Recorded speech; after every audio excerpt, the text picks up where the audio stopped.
औज़ुबिल्लाहिमिनश्शैतानिर्रजीम बिस्मिल्लाहिर्रहमानिर्रहीम रब्बि इश्रह ली सदरी व यस्सिर ली अमरी वहलुल उक़दतम मिन लिसानी यफ़क़हू क़ौली बिस्मिल्लाहिर्रहमानिर्रहीम रब्बि ज़िदनी इल्मन रब्बि ज़िदनी इल्मन रब्बि ज़िदनी इल्मा।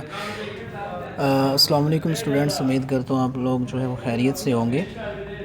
जैसे कि लास्ट लेक्चर के अंदर जो है वो हमने अपने डेप्रिसिएशन वाले टॉपिक को जो है वो स्टार्ट किया था। डेप्रिसिएशन में मैंने आप लोगों को जो है वो बताया था कि there are two most commonly used ways to calculate the depreciation of an asset.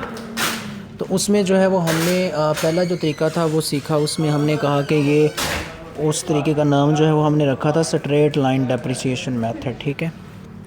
So students, आज जो है वो मैं आपके साथ जो है वो सेकंड मेथड जो है वो डेप्रिसिएशन की कैलकुलेशन का, that is double declining balance method, वो जो है वो आपको सिखाने की कोशिश करूँगा।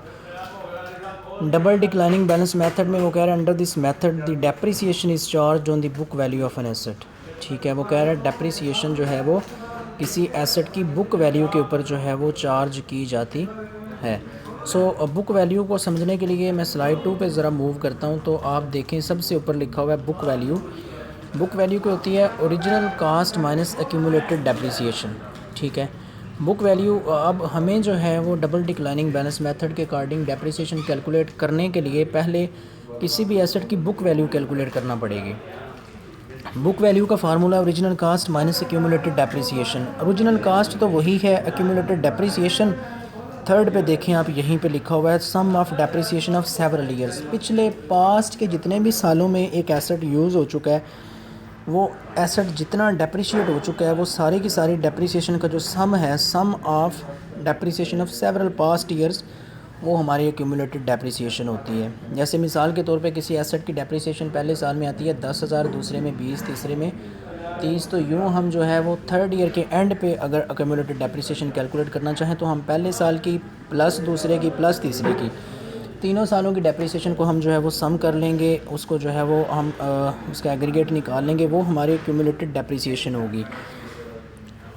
तो अब बुक वैल्यू कैलकुलेट करने के लिए हमें जो है वो ओरिजिनल कास्ट में से पहले एक्यूमुलेटेड डेप्रिसिएशन माइनस करना होती है, फिर हमारे पास बुक वैल्यू आती है। ठीक है, याद रखिएगा पहले साल में एसेट की कोई एक्यूमुलेटेड डेप्रिसिएशन नहीं होती। सो पहले साल के लिए जब आप कैलकुलेट करते हैं एक्यूमुलेटेड डेप्रिसिएशन तो आपका आंसर ज़ीरो आएगा।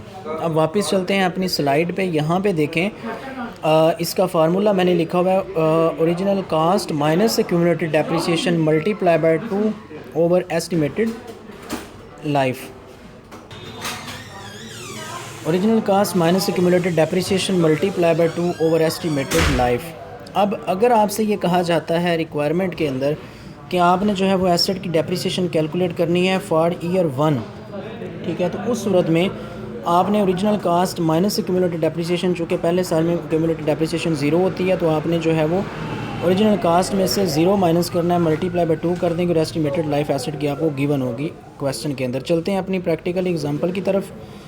यहाँ पे हमें जो है वो डेटा गिवन है जिसमें लिखा गया है original cost is equal to $43 million. एक एसेट है, उसकी ओरिजिनल कास्ट $43 मिलियन है, उसकी एक्यूमुलेटेड डेप्रिसिएशन ज़ीरो है। ठीक है, एस्टिमेटेड लाइफ जो है वो उसकी 5 ईयर्स है। रिक्वायरमेंट है find asset depreciation for year 1।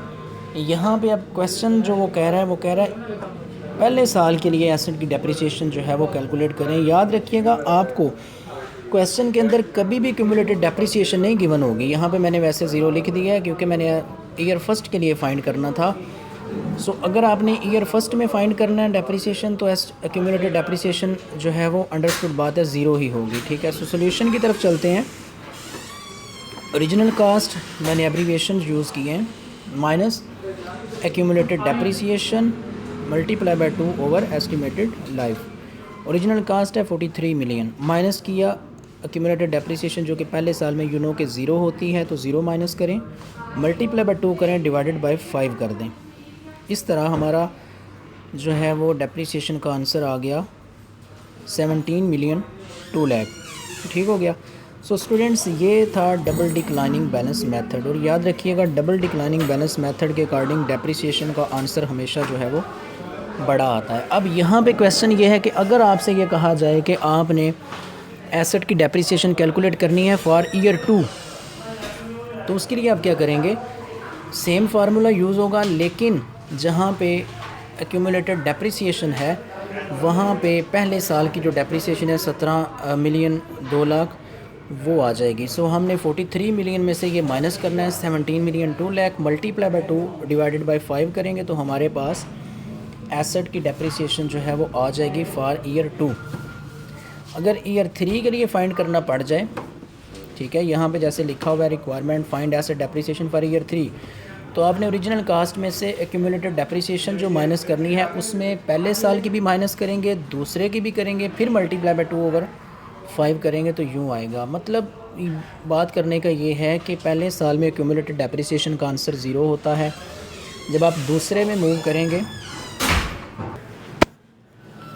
जी, तो मैं बात ये कर रहा था कि अगर तो आपने फ़र्स्ट ईयर में कैलकुलेट करनी है तो एक्यूमुलेटेड डेप्रिसिएशन का आंसर जो है वो आपका 0 ही रहेगा, ठीक है। फार्मूले में आपने 0 पुट करना है। अगर दूसरे साल के लिए कैलकुलेट करनी है तो फिर जो है वो आप original cost minus depreciation of first year. अगर आपने तीसरे साल में कैलकुलेट करनी है तो फिर आपने करना है फार्मूले में ओरिजिनल कास्ट में से पहले और दूसरे सालों की दोनों की डेप्रिसिएशन एक्यूमुलेटेड डेप्रिसिएशन के हेड में माइनस करनी है, फिर मल्टीप्लाई बाय 2 करके ओवर जो है वो एस्टिमेटेड लाइफ 5 इस क्वेश्चन में जो है वो करना है, ठीक है। तो बाकी आप इसको वीडियो को देखिएगा, अगर कोई प्रॉब्लम होती है तो इंशाल्लाह जो है वो उसको जूम मीटिंग में हम जो है वो डिस्कस कर लेंगे। Thank you so much ji.